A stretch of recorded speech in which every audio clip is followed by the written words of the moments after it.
Hi, and welcome to another episode of Sand Hill Road, the show where I talk to successful startup founders and venture capitalists about the companies that they build and invest in.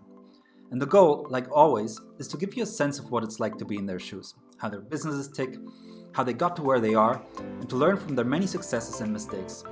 And today, I'm super excited to be joined by John Lin, who's a principal at Trinity Ventures. It's been quite a ride for me at Trinity. At Trinity Ventures, he invests in vertical marketplaces and workflow companies. Before joining Trinity, John has worn many hats. After a double major in computer science and business from UC Berkeley, he worked in business development for Yelp, as a management consultant for McKinsey, and as a venture associate for Globespan Capital Partners in Boston. And this was all before 2014, when he decided to take a leap of faith to start his own company, Town Hall, the yik yak for business. His startup was later sold to Rumi, another startup, where he continued to lead product and engineering. Near the inception, when we just had a really small MVP, all the way to when we were a few million users. So growing out that journey was really interesting. He's been with Trinity Ventures for more than 2 years now, and in this session we'll take a deep dive into some of his recent investments. A lot of these companies are really taking off in verticals such as fintech, mobility, vertical SaaS, and real estate tech. But let's hear it from John himself, and let's jump right in.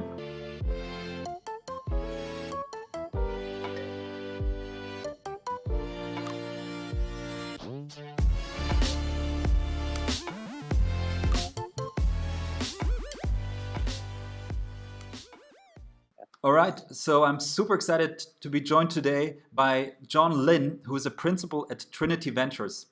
And before diving deeper into what he does at Trinity Ventures, I want to take a step back and find out a little bit more about John.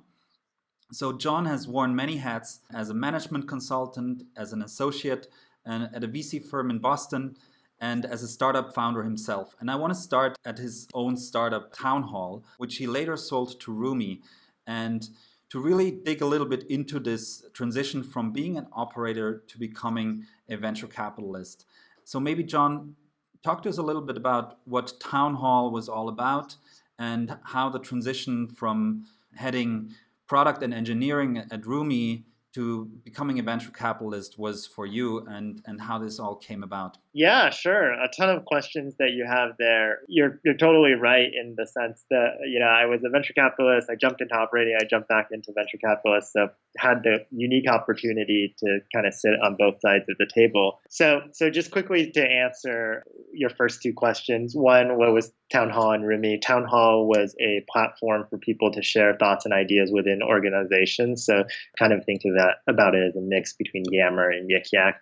And then Rumi was a platform to basically help people find roommates and find places to live. So kind of think about that as something similar to Zillow, except focus particularly on different rooms and who you would be living with as opposed to renting an entire apartment. And then your second question to what the transition was like, it was a super interesting transition. I had the opportunity to look at a bunch of different companies and see how each one operated and looked at the key metrics for every type of company. And then to transition into someone who is actually operating and trying to improve those metrics, that was super interesting. And I made a ton of mistakes as an entrepreneur, ranging from, not testing my product out early enough to trying to build too many features that didn't matter. And I learned a lot through that.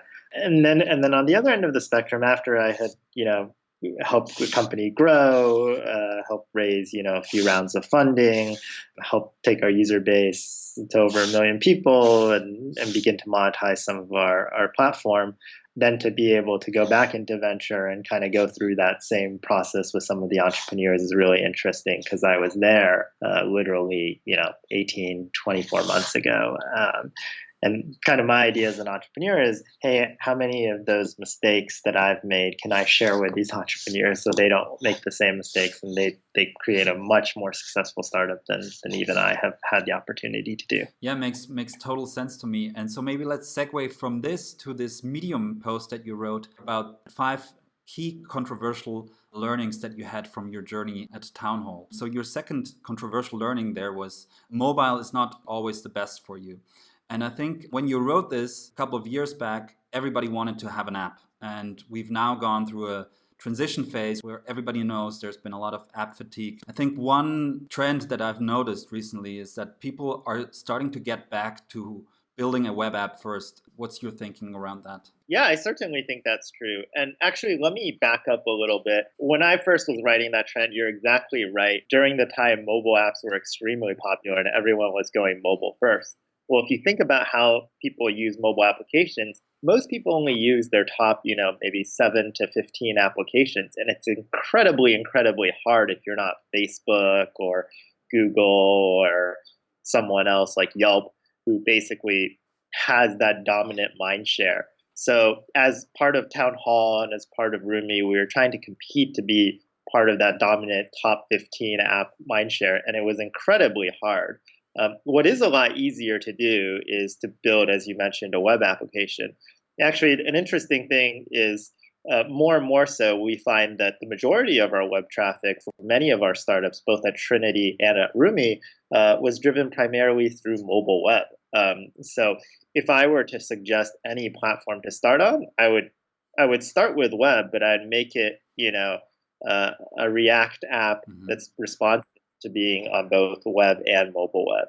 I absolutely agree there. I think the advent of React, the ability to quickly turn your web app into a mobile app has really changed a lot. And I would say the only other thing is whenever you're on, 2, 3 platforms, whether that be web, iOS, and Android, it just takes a huge amount of effort to maintain that code base. And unless you really think you're driving more than, 30% of your volume through mobile, maybe arguably even 50% for your volume, as an early stage startup, you should focus those resources on things like growth or what is more important instead of having to hire 2 engineers for each different platform. That's a great learning. And I think this is a good segue also to the next point.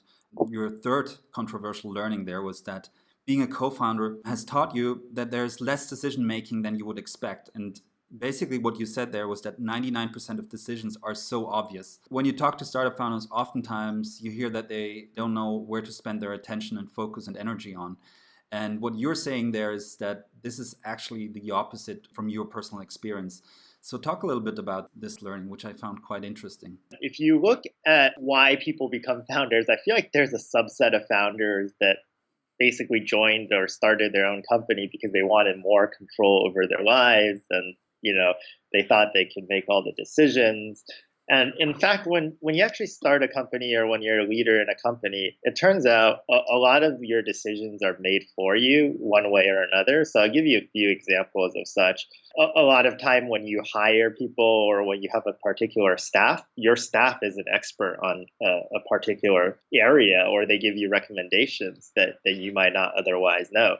So going back to our coding example, as much as like a startup founder, you might be tempted to use one language or another. If you only have 2 or 3 people who you can have to join your team, or you have 1 or 2 obvious, candidates who you want to hire, you probably want to use the stack that they're most familiar with rather than anything else. When you're trying to choose between product decisions, a lot of times as the head of product, it wouldn't be as much about, hey, this is the right product decision or this is the right product decision. A lot of times you'll have 3 or 4 product decisions and you probably want to test all of them. And you probably want to test them in a methodical way by talking to users, by building out, MVP-like features, and then seeing which one has the best results. So in that sense, your path is often a lot more obvious than you'd think.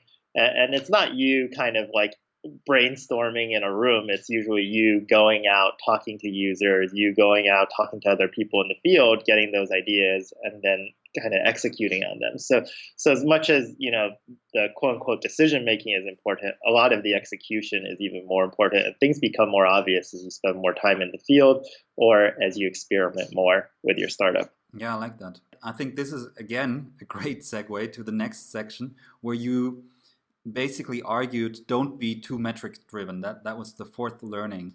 This is something that we've seen, that we have more and more metrics and people start to get confused what to focus on. Is it CAC? Is it LTV?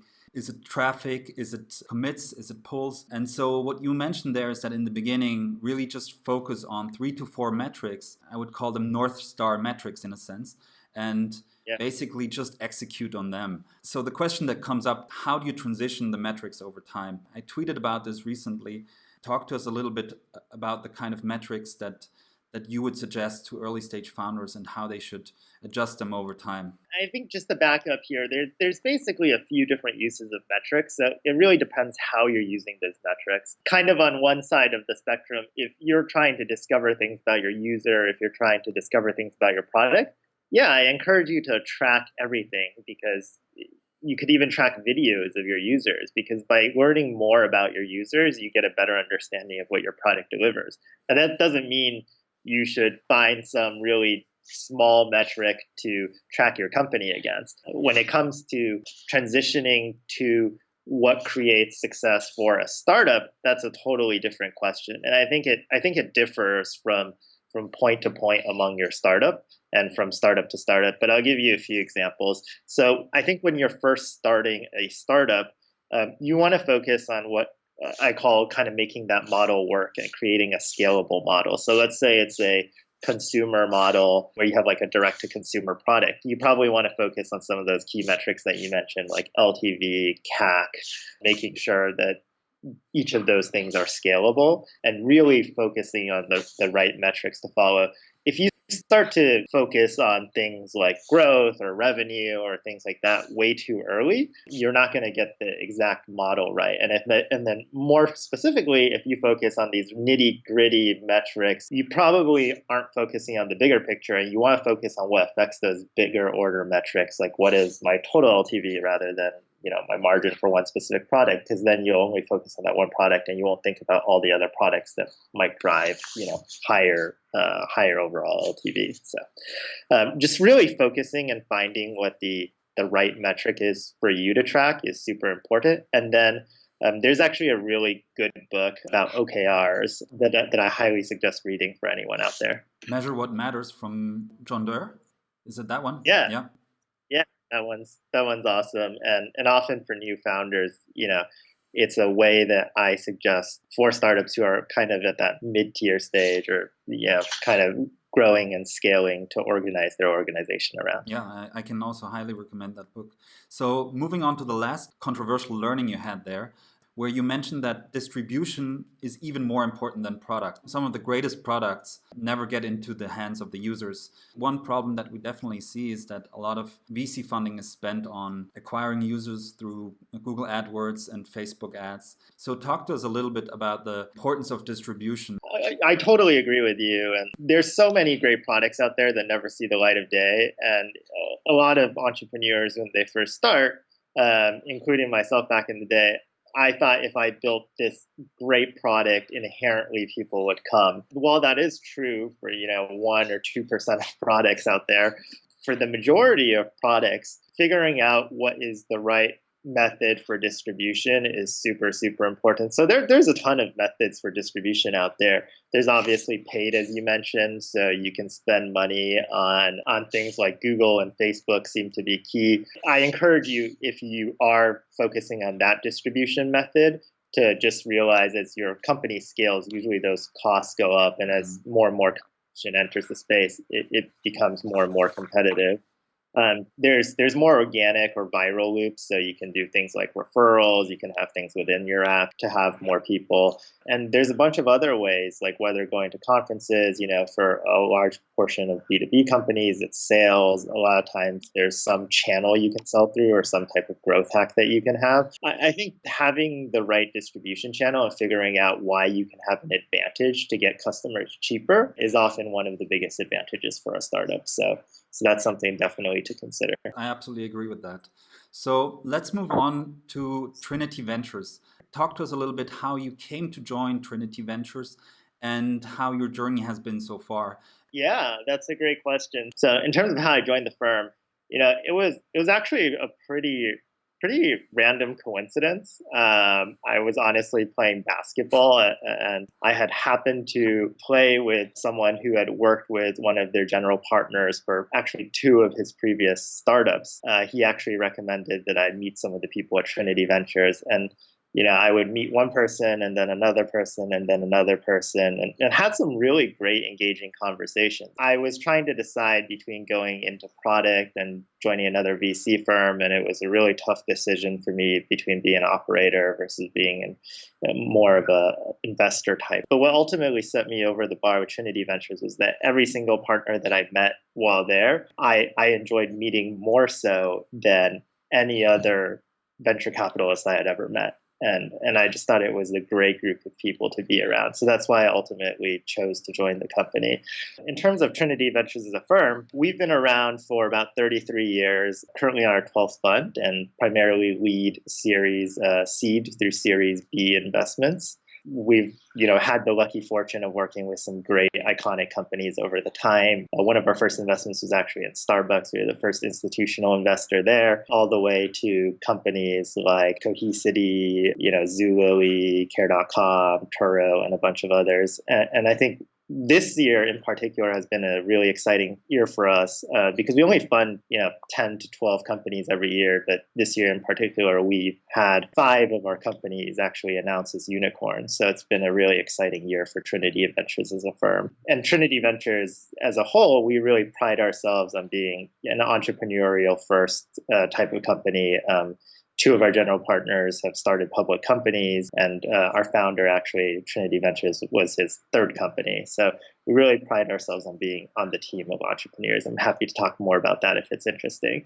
And just to quickly answer your last point, it's been quite a ride for me at Trinity. Been there close to 2.5 years. Got the chance to, I think, work on, 10 companies now, 4 of which, I found for the firm. And had the chance to work with some great entrepreneurs while I've been here. So in the next step, let's dig a little bit into your portfolio companies. Maybe let's start with the mobility vertical with the company called Grow, which is a Latin American-based company working on micromobility and payments. So it emerged from a merger from 2 companies. One is Grin, a Mexican-based scooter company, and Yellow, which is a player in Brazil. The scooter space and micromobility space have been very competitive spaces. We all know about the scooter wars in the last few years. And also there's a lot of question marks around the scooter economics and making the unit economics work, with Lime now raising the next round. So talk to us a little bit about the thesis here, because it seems quite daunting to go to Latin America to really pioneer this micromobility space there. Yeah. Great question. So actually, when I first joined Trinity, it was quite an exciting time because you had companies in China, Ofo, Mobike, and a bunch of others going into mobility, becoming huge companies. And then you had companies in the US starting in the micromobility space. So companies like Bin, like Lime, all the big ones out there. You had Jump Mobility and a few others. And it was a super exciting time because basically all of them, were 6 weeks in.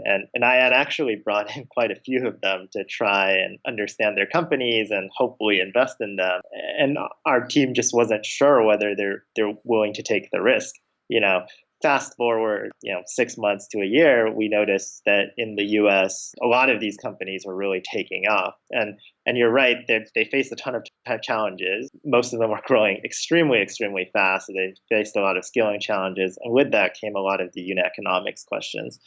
So our question was really did it make sense to place a bet in this area? And in our mind, there was a few things that we didn't want to do. One was we didn't want to compete directly with people who were extremely well capitalized at that point. Bird, Lime, they've raised hundreds of millions in terms of combined capital between them.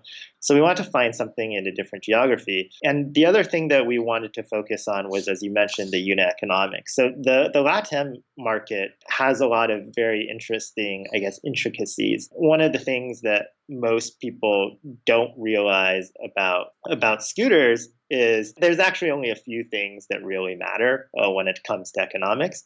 One is, hey, how many rides per day is a person riding? 2 is, how much are you charging per scooter, basically per ride? So those things go into your revenue. And then in your cost, there's only a few major costs. It turns out one of the major costs tends to be the cost of the scooter, because these scooters wear out extremely fast. Most scooters are only there for 3 months or so, and a lot of them honestly tend to get stolen. We heard a stat as high as 10% of them get stolen in many regions. And then the other thing is labor. Going and charging all these scooters and getting them set up and things like that costs a lot of money. So when we looked at that paradigm and those type of metrics, we realized that this company in Latin America, Grin, which we funded, which later became Grow, had a unique advantage. In one sense, I don't know if you know this, but Mexico City is actually one of Uber's most popular cities. I think it might even be the most popular city. So there was a huge need for micromobility there. And if you look at the initial metrics of Grin, the amount of rides that people were going on per day was extremely high compared to many places in the US. It was, in many cities, it was doubling the amount of rides people were going on in the US. And they were still charging a pretty high amount, even though it wasn't a US-based country. And then on the other side of the equation, one of the main things was, how do you lower the costs? So in that respect, labor in Latin America is much cheaper than in the US. So you cut off one of your major expense points and you can actually make your unit economics work a lot better.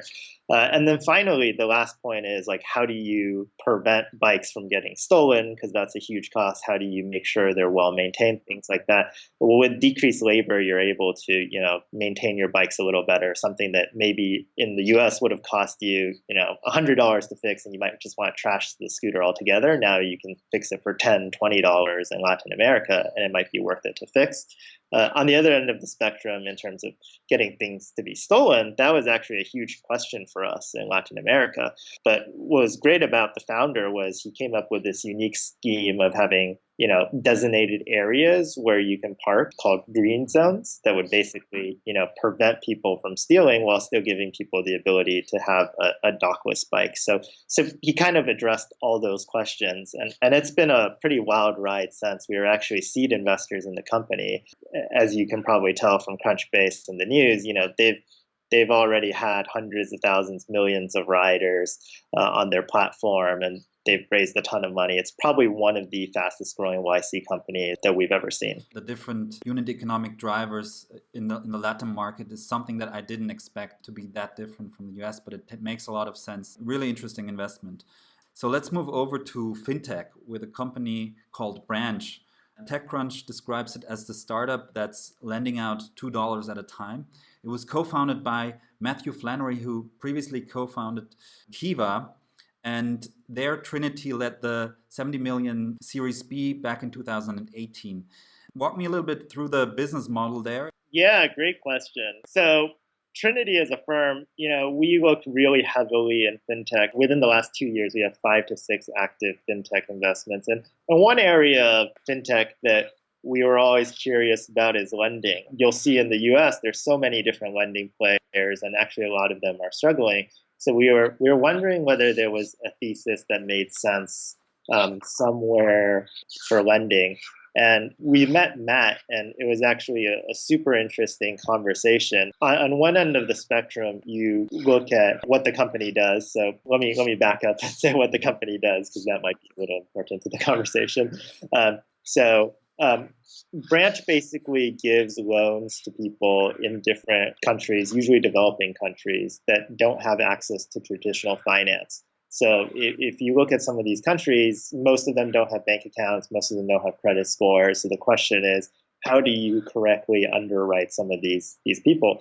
And what we found was you can actually do a pretty good job just by using a lot of the data on someone's phone. So that might be who you're connected to. If you're connected to someone who tends to have good credit or tends to use the platform the right way, you also probably use the platform the right way. That could be questions like, what does your bank account look like? A lot of people actually use their phone for mobile banking. So you're able to look at how much money they're getting, when they're getting it. And finally, you can look at some of the usage, and it turns out people with certain models of phones, people who use it a certain way, you're able to draw some predictive insights from there.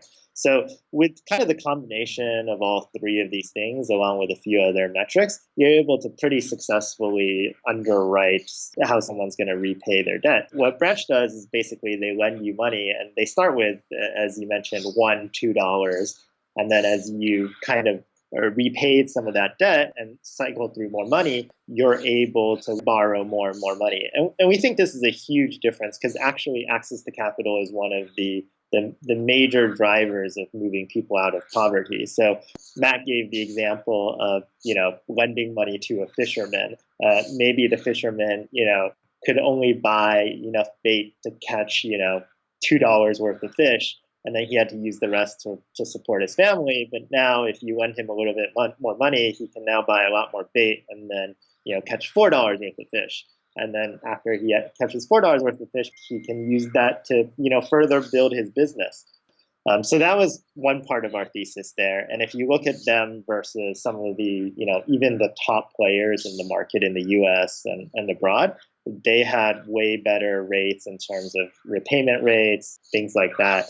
So it was a really interesting model. And then on the other side of the spectrum, you have a guy, Matt, who had previously started Kiva. So if there's anyone in the world who's an expert in starting micro-lending businesses in developing countries, it's... All of this makes a lot of sense to me now. On the one hand, these areas leapfrogging computer age and going directly to mobile, and then building up a credit history with these small microloans. So that makes a lot of sense. Okay, so let's talk about another one of your portfolio companies, which I think is super interesting, a company called Squire, where Trinity Ventures participated in the Series A in 2019. Squire is a booking and payments platform for a specific vertical, namely barbershops. There's been a lot of movement around vertical SaaS. And the way that I understand this is that Squire is really a POS solution and a vertical POS solution for the barber industry. Talk to me maybe a little bit about this thesis and how you got to make this investment. Yeah, great question. So just to quickly back up, I think the way to think about Squire is they not only want to be, a POS system, but they want to be a business partner to every single barbershop out there.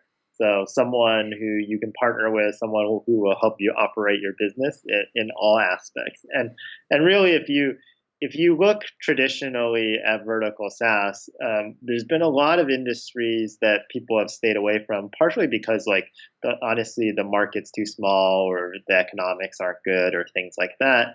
And I think the really interesting thing that has happened lately, and you can see this with companies like Square as well as with Squire in this case, is there's been a lot of new fintech innovations that allow for an expansion of revenue. And also people are beginning to adopt SaaS a lot more than for just one function. So you're able to expand across multiple functions to that full stack that you're talking about. So let me just give you a few examples of how this kind of plays out in Squire's case. So in Squire's case, what you would traditionally consider, just a POS or something for payments, they're actually doing a ton of things on top of that. They're helping you book sessions. They're helping you eventually, if you're a barber, you can get a loan and eventually buy supplies directly all via Squire. Or at least those are things that we're thinking about long term. The real question is why did we make this investment now? And it's basically four different factors. One is we really like the team. The team actually, I encourage more and more people to do this if they want to become entrepreneurs, but they actually became subject experts in the barbershop. They actually went out, they started their own barbershop and they operated it and helped cut hair. So there are very few people, entrepreneurs in Silicon Valley that have owned a barbershop, let alone have cut hair before. So that was really unique. The second thing was, they had a really strong value prop to these barbers because they were so specific on focusing on barbers. And there's a lot of really small intricacies that you wouldn't think about. So one of the examples is if you ever go to a barbershop, a lot of times you go with your son and then you want a father and son barber cut. And that's all one payment, but maybe you want to tip different barbers because one barber cut your hair and one barber cut your son's hair. So there's a lot of these weird barbershop intricacies, which they really understood partially because of their experience, and they were able to build a platform for it. And then we talked to a ton of their barbers and asked them, why did they choose Squire over? There's a ton of software for salons like MindBody, Booker, things like that. And honestly, it was a mix of a few things. One, they really resonated with the brand. They liked someone focused on barbers. But two, they also saw huge business outcomes from it. Many of them, increased their bottom line by even double-digit margin points. And they're able to do that for a few reasons. One, because Squire gives you a booking engine. So now you're booking things online and you're forcing people to pay before they enter. Originally, if you're a barber, actually, if you're taking traditional phone calls, about 25% of people actually don't even show up for the appointment, and you're not able to fill those last minute.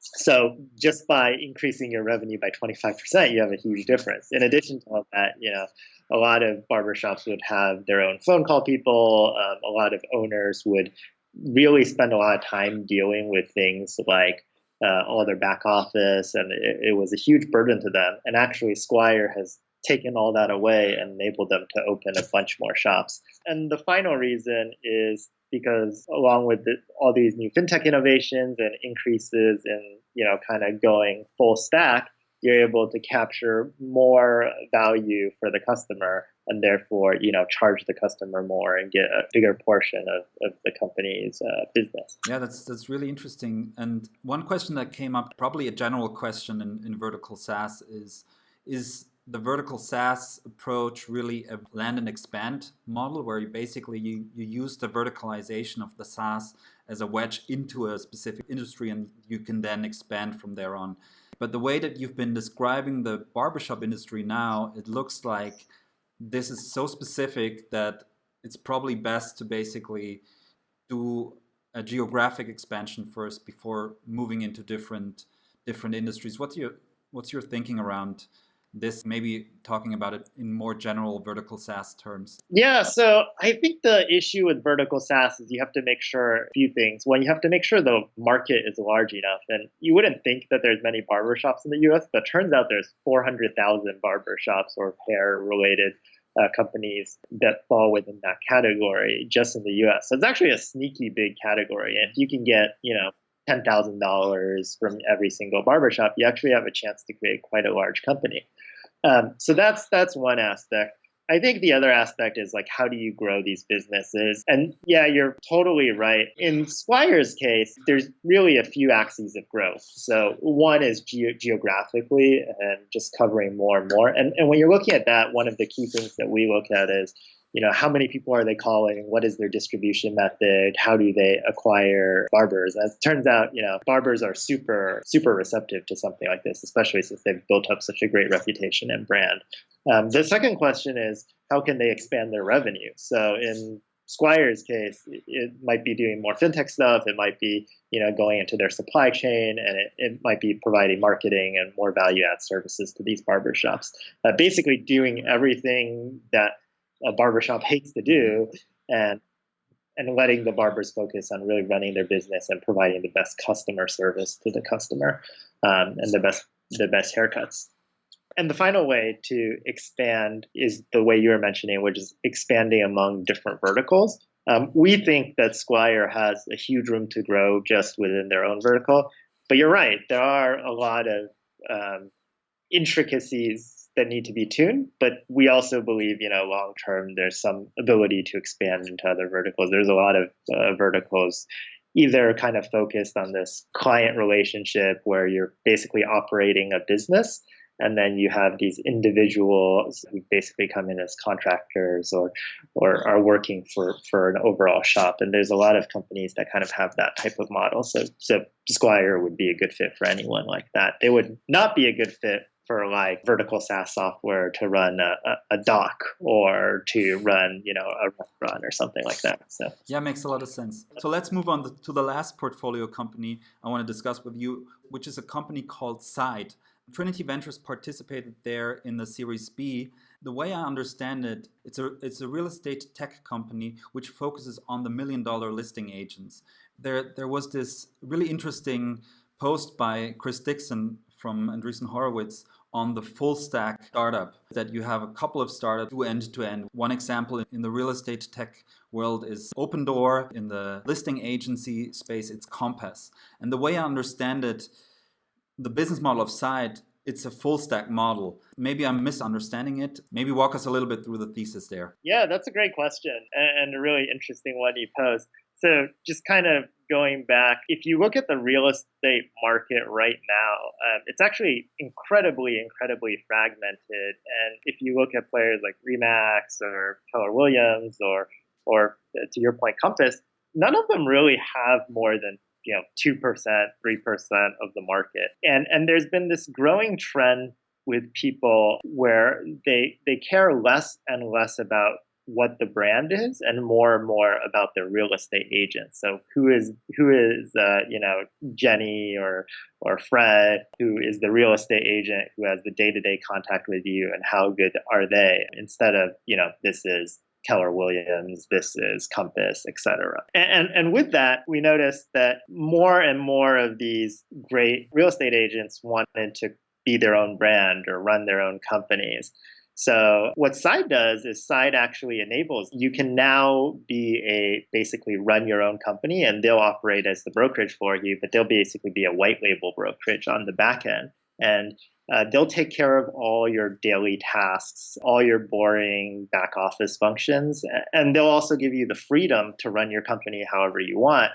So no longer are you restricted by certain types of marketing or restricted by all these rules that you would get from your traditional real estate brokerages, and help you really focus on selling houses. So when we made this investment, there was one major question that we asked, which is, what do the real estate agents want? And we talked to dozens of real estate agents to get an example. And one thing that we found, for example, that was really unique was, at least for many of the agents that we talked to who were on Side, their volumes actually doubled after they joined Side, because Side was able to take away so many of the excess things that they were doing that was not their core job, and they could just focus on what they do best, which is selling houses and showing houses. So that was why we made the investment on Side. To us, it was a no-brainer for any agent to go from Compass or Remax or whatever it might be to join Side, because you could basically double the amount of money you make every year. That sounds like a really strong value proposition. So the last question about the next frontier. And you mentioned to me that one specific vertical that you are focusing on increasingly, or that you're increasingly interested in, is health, and in particular population health. So maybe talk to us a little bit about what this is all about and what you're looking at there. Yeah, so healthcare is super interesting. We noticed a ton of different new trends in the space as a firm. Everything from CRISPR to there's been a ton of direct-to-consumer companies. And one of the more interesting trends right now is this thing called population health. So population health is basically the practice of looking at large populations, trying to increase their health outcomes. And you'll see actually a lot of large public companies are now instituting population health type initiatives, or have an entire department for population health. How are they doing that? Well, a lot of them are figuring out what parts of the population are likely to have certain chronic conditions, or to need visits to the ER, need to stay at hospitals. And then they're trying to figure out how to improve their health outcomes. So that can mean, hey, let's monitor them, or let's give them particular, treatments that will make them healthier. Let's improve their lifestyle. Let's make sure when they're about to get sick, or before they're about to get sick, let's bring them into the doctor. So that could be things like remote patient monitoring. That could be things like, there's an interesting company out in Florida called Papa, which actually lets you lend a grandkid, and they help check in on you, increasing the amount of connection you have to people, kind of harkening back to the old article that about real estate. Could be things like just making sure that you're triaging between all the noise. If someone's paying you about something as a doctor, you make sure you're focusing on high value patients, etc.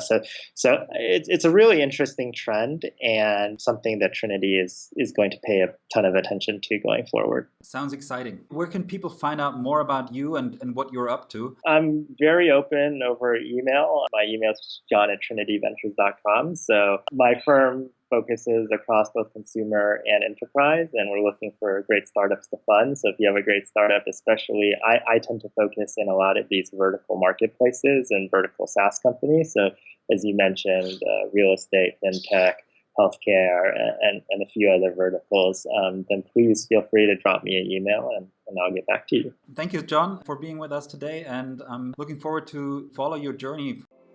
So this is it for today.